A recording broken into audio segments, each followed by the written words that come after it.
Do you know the value you bring to your team?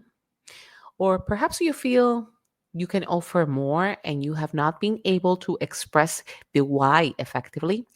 Today, I'll show you some techniques to do a self assessment so you can recognize the strengths of your skills. Let's listen.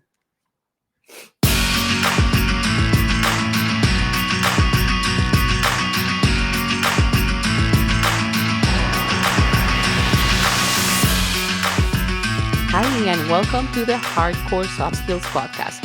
I am Yadi Caro, an organizational psychology practitioner and team coach, and each week we review new skills with the help of experts you can implement to help you and your team succeed.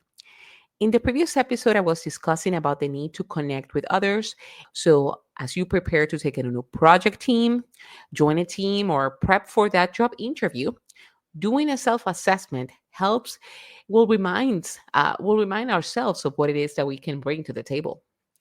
Conducting a self-assessment of our skills and our weaknesses will define which areas we can contribute to more and which areas we may need to seek help from our teammates.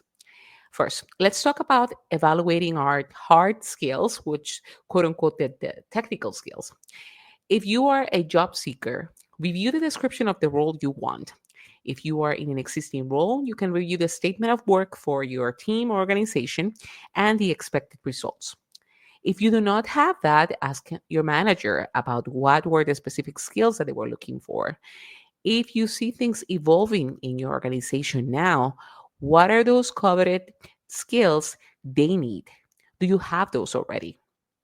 Based on what is described on your job description, which skills do you feel very comfortable with right now? On the other hand, which can use a little polishing? You can do online free self-assessments and check how are you doing in whatever those technical skills are. And these assessments helps us review how can we improve. Evaluating these will help prepare us to identify the type of work we signed on to or which type of work we may need to partner up with an expert teammate, a mentor to help us get caught up. Next up, let's talk about the soft skills, quote unquote soft skills.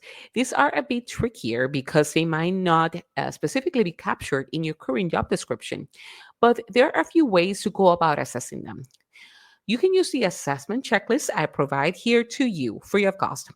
Go to the podcast notes and download this list, which includes about 30 different skills where you can determine how well do you consider you are doing on each specific one, like communication, negotiation, teamwork, etc. You can also use other type of assessment tools which may serve as indicators of the type of soft skills you already have.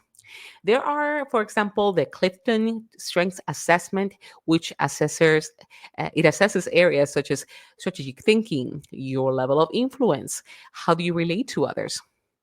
I also recently featured another episode where I had Rich Divini, and we discussed the topic of attributes.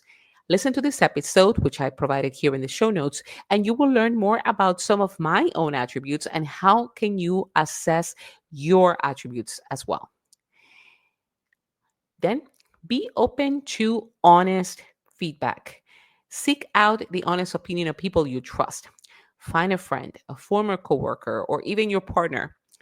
Compare your own assessment of your skills, either the soft skills or even the technical skills, and theirs to see where the differences may lie. You may think you are good at listening, but perhaps your partner thinks otherwise. You may also discover things you were not thinking about, like your ability to break down complex problems. It seems to come natural to you, perhaps, and you were not even thinking about it to add it as a strength. Yet, this is something that other people think you are a master at. So, getting feedback from others will help you realize the areas you have strengths on. There may be areas where you need support also when collaborating with your teammates. Regularly examining your hard and your soft skills will solidify your value to your team. It will improve your work relationships. Your colleagues will know that you are the go to person for your top skill and recognize your humility as well when a task is outside of your wheelhouse. What other methods do you have to assess your skills? Also, if you want to improve on any skills and need some coaching, contact me. I love to hear from you and help you achieve your goals. Thank you for listening and see you next time.